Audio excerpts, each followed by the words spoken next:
Meeting to order. Would you please stand for the Pledge of Allegiance? Pledge allegiance to the flag of the United States of America and to the republic for which it stands, one nation, under God, indivisible, with liberty and justice for all. Okay, roll call, please. Kittredge, Here. Maher, Here. McClafferty, Here. Shaughnessy, Snagowski, Here. Stapleton. Here.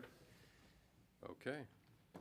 Thanks, Janet. Okay, next up, we have the consent agenda, which consists of the following. We have a lot of year-end cleanup here, which is normal, so bear with me. It's a couple pages long. First off, on the consent agenda, we have approval of minutes from November 14th Village Board meeting, November 28th Village Board meeting. We have approval of disbursements from November 29th through December 12th, 2022. We have an ordinance 0-58-22 for the levying and assessment of taxes for the village of Lamont, Cook, Will, and DePage counties for the current fiscal year commencing on May 21st, 2022 and ending on April 30th, 2023. We have an ordinance 0-59-22 establishing a street lighting tax. We'll talk more about that. We have an ordinance 0-60-22 establishing a street and bridge tax. We'll address that as well. We have an ordinance 0-61-22 abating the tax therefore levied for the year 2022 to pay debt service on $3.4 million of general obligation bonds, alternate revenue source, Series 2012 C of the Village of Lamont, Cook, DePage, and Will counties. Continuing on, we have an ordinance 0-62-22 abating the tax hereto levied for the year 2022 to pay debt service on $955,000 of general obligation refunding bonds, alternate revenue source Series 2014A, and $960,000 taxable general obligation refunding bonds, again, alternate revenue source. That's a Series 2014B of the Village of Lamont, Cook, DePage, and Will counties. We have an ordinance 0-63-22 abating the tax hereto levied for the year 2022 to pay debt service on $5.58 million of general obligation bonds. These are waterworks and sewerage alternate revenue source. Series 2015A and $2.69 million of general obligation refunding bonds. Alternate revenue source Series year 2015B and $1.18 million of general obligation refunding bonds. Again, these are alternate revenue source Series year 2015 C of the Village of Lamont, Cook, DePage, and Will counties. We have an ordinance 0-64-22 abating the tax hereto levied for the year 2022 to pay debt service on $4.16 million of general obligation refunding bonds. Alternate revenue source Series year 2017A and $1.94 million of general obligation refunding bonds. Alternate revenue source Series 2017B, and $890,000 of general obligation refunding bonds. Again, alternate revenue source Series year 2017 C of the Village, Lamont, Cook, DePage, and Will counties. We have an ordinance 0-65-22 abating the tax hereto levied for the year 2022 to pay debt service on $5.25 million of general obligation refunding bonds. These are waterworks and sewerage alternate revenue source.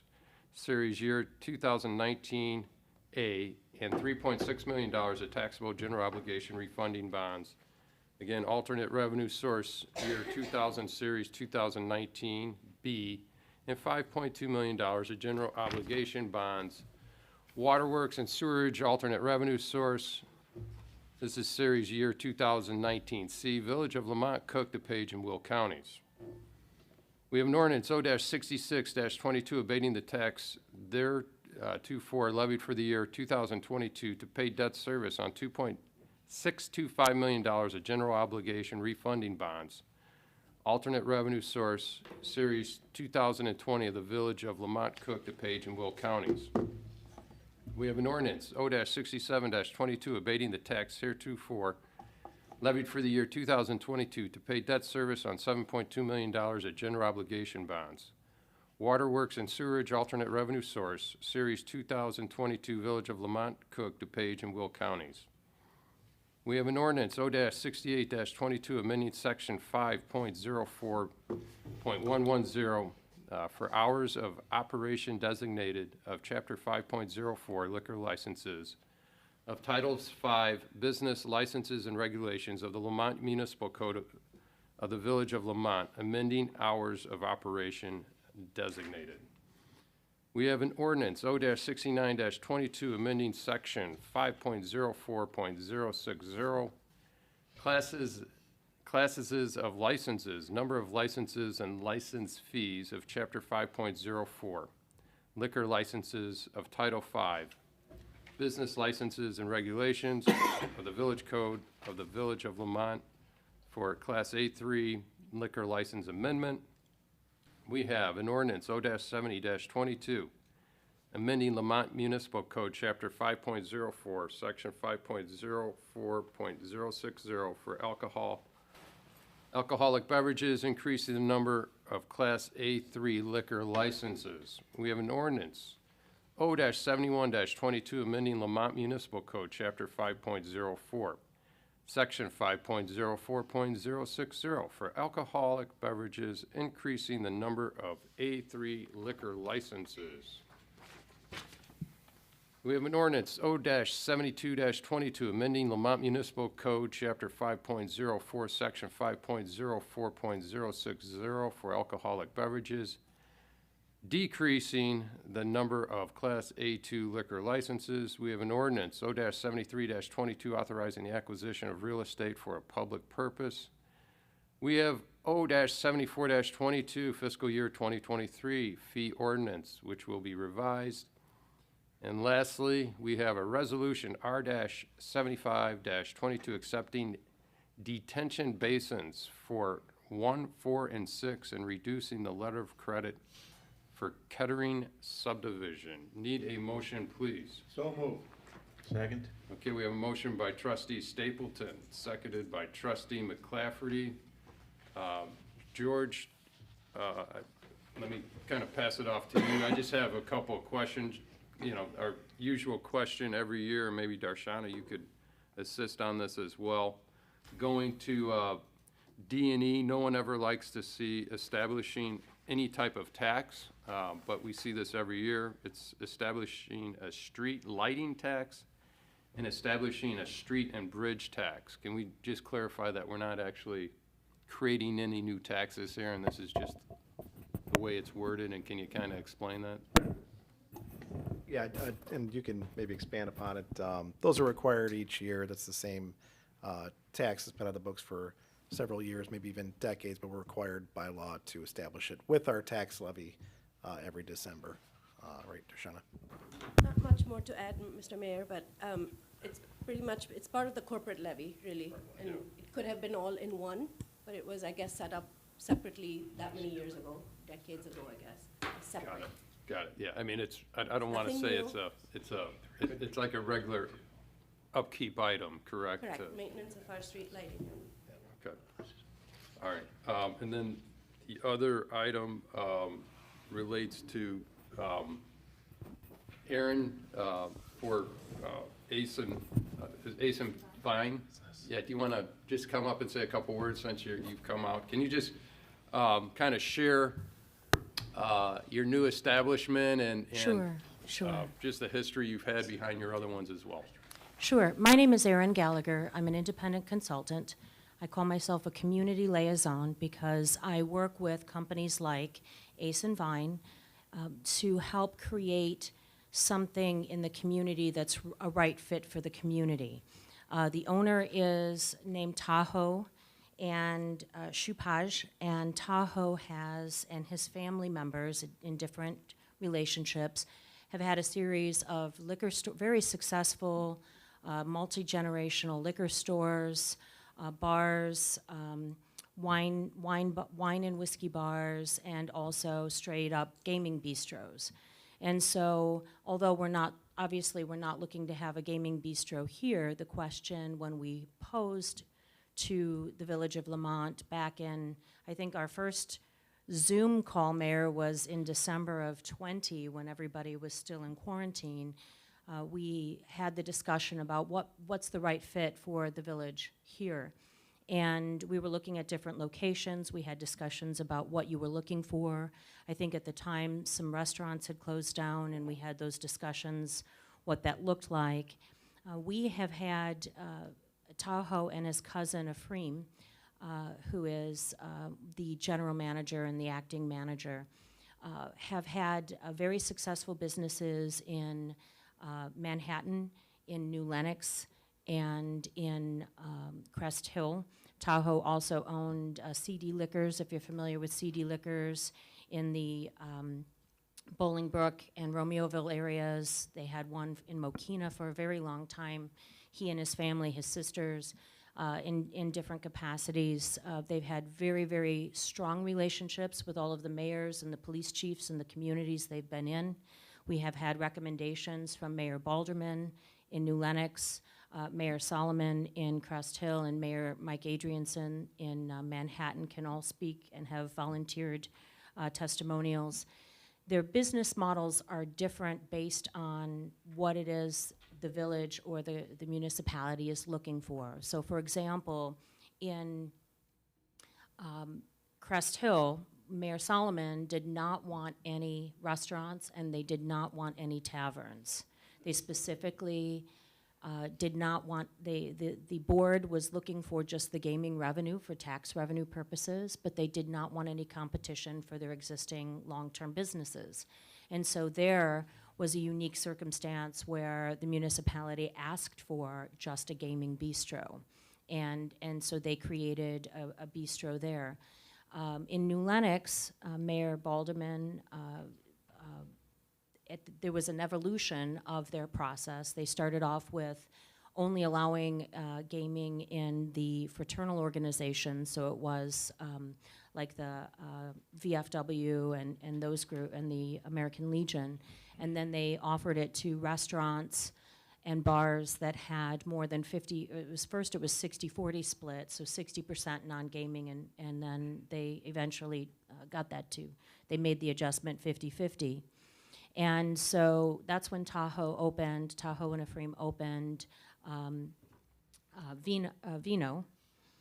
I'm getting them confused. There are two there, and I've worked with both of them, but Vino was the first one.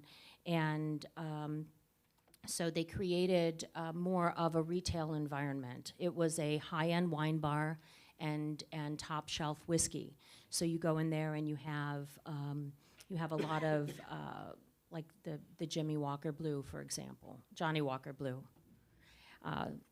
and a lot of retail wine. So they sell a lot of packaged carry out there, and they have baskets and gifts in that retail location. So it's a little bit different. I'm sorry, Zinn was the first one, and then Vino was the second one that they opened in New Lenox very successfully without the retail, but just a lot of packaged carry out. So when we came to Lamont in June, we found a location, which is the location before you. They wanted to have a different concept.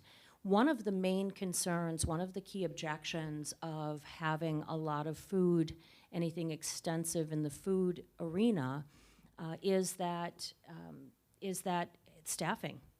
And this was a discussion that we had with the mayor and staff back in June. We were very concerned about making sure that we had proper staffing to provide a food restaurant, to do a full menu. And so we believe we've since solved that with some of the newer technologies, with some of the kitchen appliances and things. In fact, I was just having this conversation with another bar and restaurant owner that got these new, they're like Turbo Chef style ovens where they can do very fancy menu items but have a substantial reduction in staff. And it's working very well in other locations. I know of 3 business owners in Manhattan and Wilmington, for example, that have had very successful menu options without having to have 5 kitchen staff members, for example. And so this was one of the key objections that we had going in that we believe we've solved. It was something that we discussed with the village pretty immediately. We've been waiting for the village's response to our proposal, and during that time, I believe you all have had the discussion about the 50-50 rule that appears, if I understand the agenda, might be on the agenda for this evening, which is something that we have not opposed at all. We've had very successful 50-50 non-gaming, gaming relationships in New Lenox in 2 different locations, and a recommendation from the mayor that things are going well and have been going well.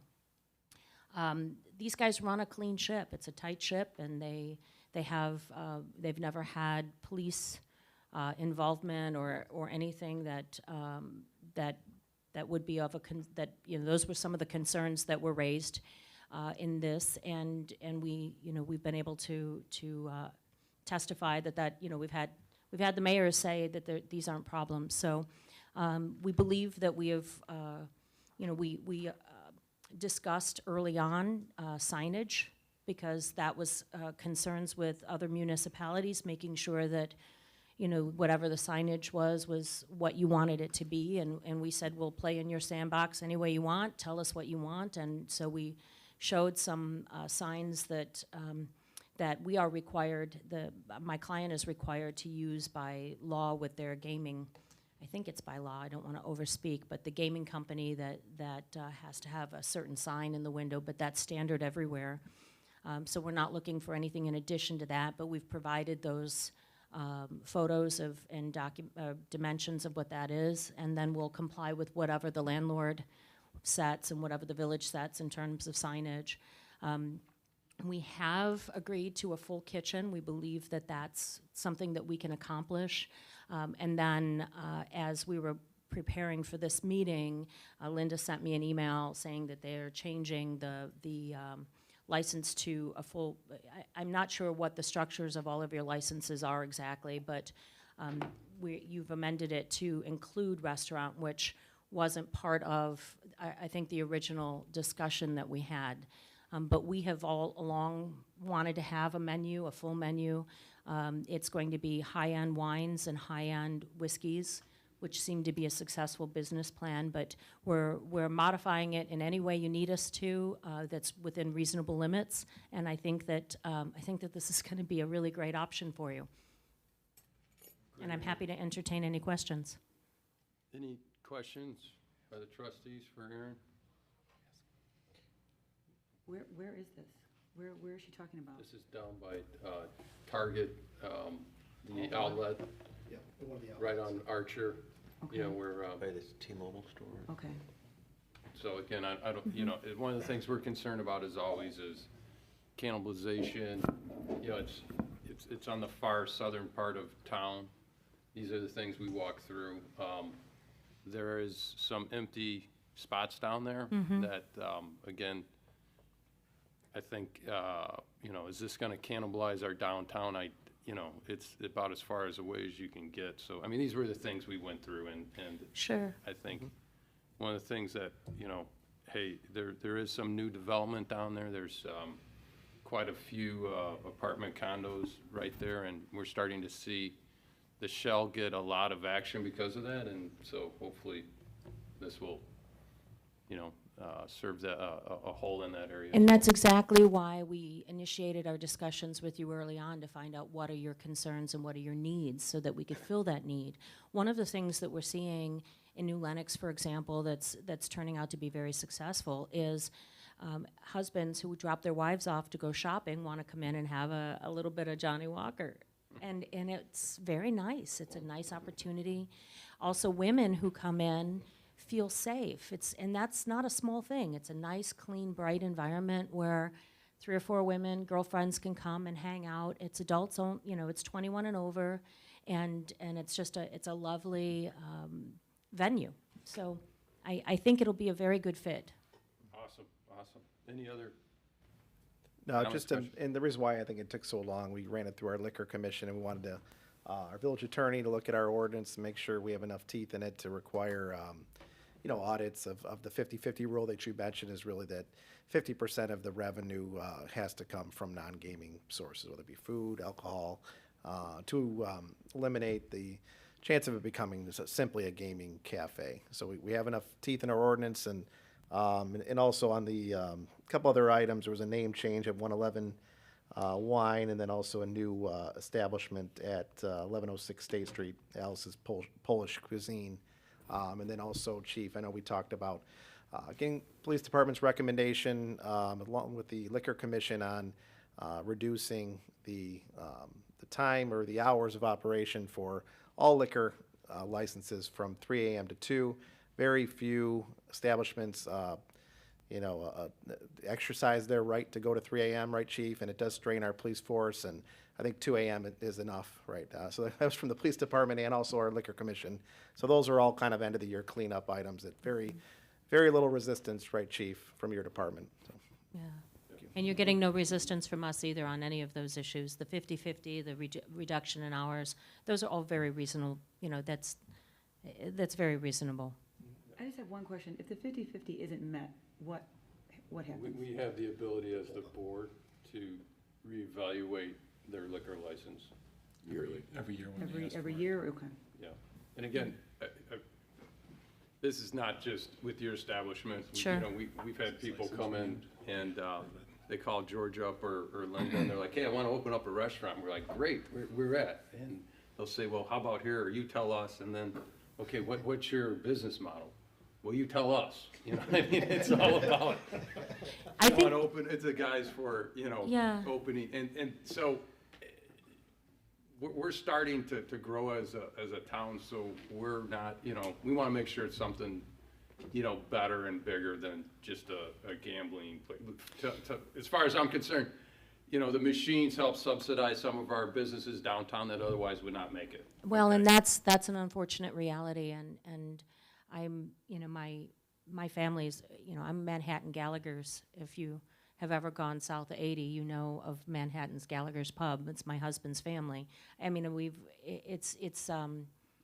there are some very real truths to all of these questions, and that's why I think it's so important that we explore everything.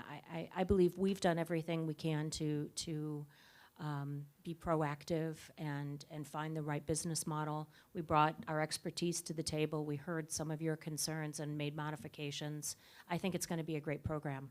I think it's going to be a great business all the way around. No, we want them to succeed, and it's tough to fill a lot of these strip malls. I mean, the other one on here, the Polish Cuisine, that's very exciting. That's going to be right to the left of Pete's Fresh. These are spaces that unfortunately have sat empty for a long time, so Yeah. hopefully, we wish nothing but the best, and thank you for hanging in there. Sure, because sure. Thank you so much. we're always looking for a lot of sales tax and, and commercial, but unfortunately, in the days of Amazon, they're not there anymore, so. Yeah. But, no, tell them good luck and looking forward to it. Thank you very much. All right, any other questions or comments on the lengthy consent agenda? All right, roll call, please, Janet. Kittredge, Yes. Maher, Yes. McClafferty, Yes. Snagowski, Yes. Stapleton. Yes. All right, motion approved. All right, next up, we have the mayor's mention. A couple things going on. Again, we want to thank everyone that came out to Hometown Holiday on December 3rd. It was very well attended despite the cool temperatures and wind. There's a lot of work that goes into making such an event a success, and we want to thank our event coordinator, Donna Pacina, and Heritage Corridor Business Alliance, the Lamont Library, the Lamont Park District, our public works staff, police personnel, and Lima members, and all the vendors and businesses that sponsored the event. Thank you all for your efforts to make this event a success. The Lamont Tractor Club will be in downtown giving free hay rides, sponsored by the village, this Friday and Saturday. So again, Friday and Saturday, and also on December 17th, 23rd, and 30th, from 6 to 9 p.m. The lineup is on Canal Street, over by Matt's Barbecue, and they will take you around downtown to see the lighting displays, and the ride will last approximately 15 minutes. In the event of rain or snow, the rides could possibly be canceled, so check out the temperature before you head over there. Also, Hope and Friendship will hold their Christmas dinner and care bag delivery on Christmas Day. Care bag donations can be dropped off by Wednesday, December 21st at the bins in the entryway of Old Quarry Middle School or at the Lamont Police Department. Christmas dinner donations are also needed. This would be of prepared food for the dinners and can be dropped off at Old Quarry on Christmas Day, December 25th, from 11:30 a.m. to 1:30 p.m. at the east side door. For information on donation items and food items and needs, and to sign up to assist on either December 22nd or 25th, please visit the Hope and Friendship Foundation.com website. Lighting Up Lamont continues through the month of January, so make sure you head on downtown and check out the wonderful lighting displays in Candy Cane Lane. Again, kudos to our public works staff. All I hear over and over is how great the town looks. Have a lot of people from out of town commenting on it as well. So again, don't forget to do your holiday shopping in Lamont, and please patronize our great businesses, restaurants, and all shops. And lastly, this will be our last village board meeting for the month of December. That would be for the year as well. So we wish everyone a very Merry Christmas and Happy Holidays and New Year. So that is it with the mayor's mention. Next up, we have the clerk's report, Janet. Thank you, Mr. Mayor. Resolution R-76-22, approving a final plat for Colton subdivision, Route 83 and Main. Okay, need a motion, please. So moved. Second. All right, we have a motion by trustee Snagowski. I think trustee Maher snuck in there for the second. Jason, any comments on this? Well, just, for anybody paying attention, this is a long time coming. This is an exciting subdivision. This is 83 Main, the village-owned property there. Creates 3 lots, and this will make way for the sale of village property and eventually a gas and wash and retail outbuilding along Archer Avenue. Looking forward to getting that project going next year. And again, this is all on village-owned Yes. land. Right, got it. Okay, any other questions or comments? Okay, roll call, please. Kittredge? Yes. Maher? Yes. McClafferty? Yes. Snagowski? Yes. Stapleton? Yes. Okay, motion approved. Next up, Mike, village attorney report. Mr. Mayor, other than what George went over, we were very busy with the liquor license changes and classification, and our work merited what you have approved. So that's pretty much all I have to report. Awesome. And everyone have a happy holiday. All right, thanks, Mike. Okay, next up, George, administrator report. Nothing for open session, Mr. Mayor. Okay, do we have any board reports? Staff reports. I know Chief. Chief? Yeah, I do have one, Mr. Mayor. It's about stop sign requests. So we typically get a number of stop sign requests for locations within the village and suggest improvements for safety concerns. And generally, we are supportive of those, but it's not as easy as me making a recommendation to the trustees and the trustees approving an additional signal at a location within our village code. So I'm going to kind of walk through what that process is tonight so that the folks understand kind of what we do. So in order for signals or signs to be placed, studies need to be conducted to corroborate the safety need and to ensure that placing signalization will not increase the potential for crashes, because that's what we constantly hear from our engineers. So I'm going to kind of walk through what that process is. So first, there's a traffic safety team that's made up of police and public works personnel, and they will be the first group that looks at that location and does an assessment of the intersection, including traffic volume and a speed study. We also collect historical crash data for the location, which ultimately is like the crux of what everybody looks at when considering signalization. Those results then are shared with our engineers for a more in-depth assessment of the area. They collect and review traffic counts, they evaluate the crash data that we give them, and they complete a preliminary traffic signal warrant exercise for each location. So what that warrant exercise is is in order for traffic signals or stop signs to be recommended for installation, each location has to satisfy 2 criteria. First, each location must meet one or more of 9 federal warrants, and I'm going to talk a little bit in a few minutes what those are, that are contained within the Manual on Uniform Traffic Control Devices, and that's a federal IDOT compiled directory. Signal decisions ultimately always come down to satisfying one or more of those federal warrants. And even if a traffic signal or stop sign is warranted, the change in traffic control must solve either a safety or operational issue that's currently present at the intersection. Installation of signals, again, may increase crashes where crashes are lower, may worsen overall traffic operations. The users of the intersection is what they always tell us, may get a false sense of security if we place a signal at a place where signals are not warranted. So those are all the things that they look at, and what those 9 warrants are, and they have benchmarks and criteria, and the first 4 of them are volume related. The first one is the 8-hour vehicular volume. The second one is the 4-hour volume. The third warrant is the peak hour volume, and the fourth one is pedestrian volume. And those are all compared to means that they've developed nationally for those intersections. Warrant 5 is school crossings. Warrant 6 is it part of a coordinated signal system. Warrant 7 is the crash experience, which ultimately is the biggest one that's always quoted to us. Number 8 is the roadway network interconnection, and number 9 is the intersection near a grade crossing, which ultimately, if that's the case, always gets a signal. So those are the things that the engineers look at and ultimately then make a recommendation to us on a village-owned road. Now, if it's not a village-owned road, which essentially encompasses about 75% of the requests that we get within the village for signals, if it's a IDOT or a county-owned road, then that data then will go to those agencies who will conduct their own assessments against the warrants and then draw their own conclusions and ultimately write us a letter.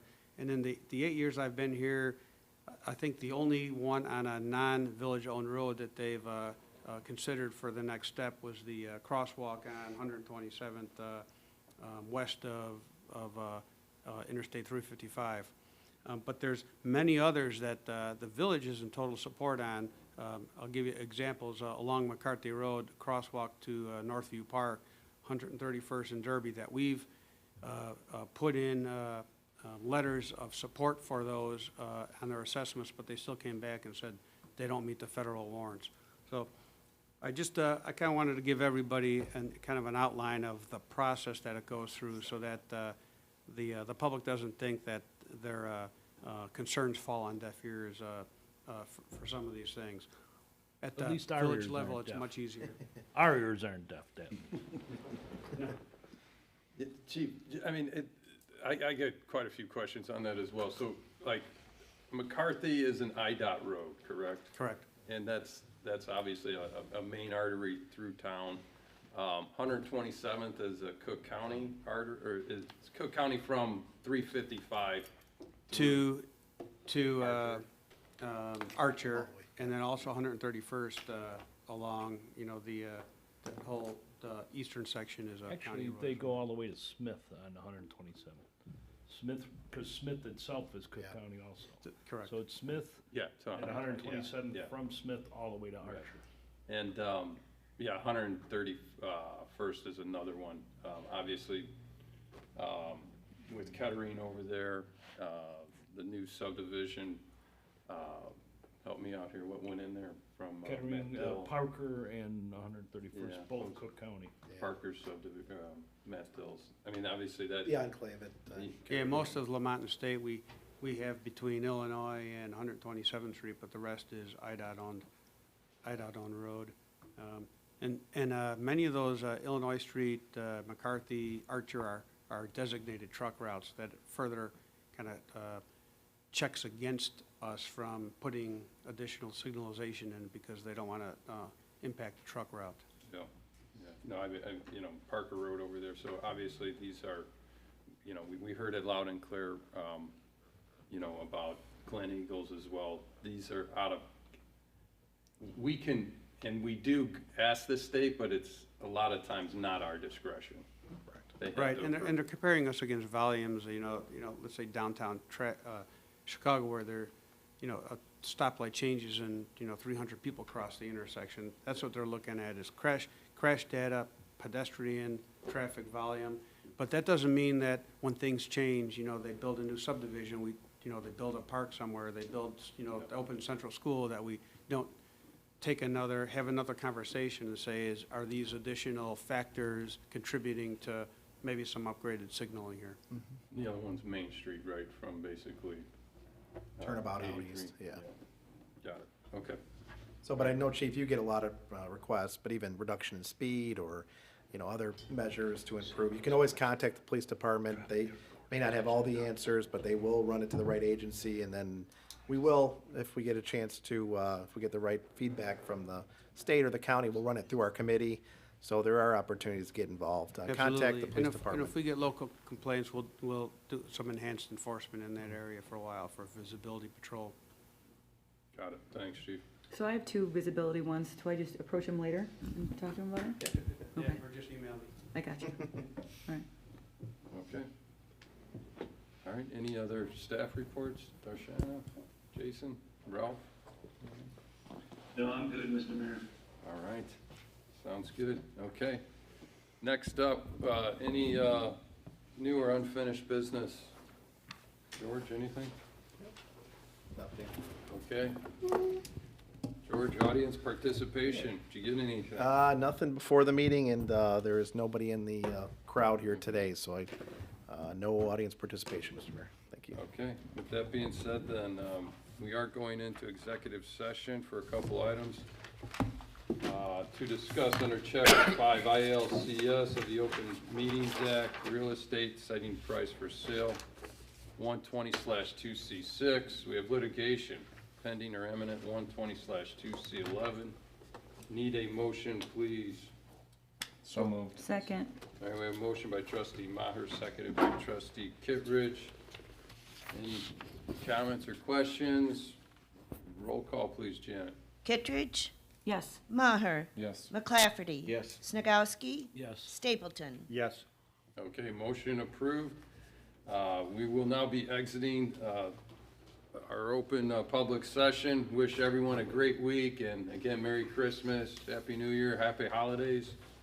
And there will be no decisions after executive session, so this is it for our public session.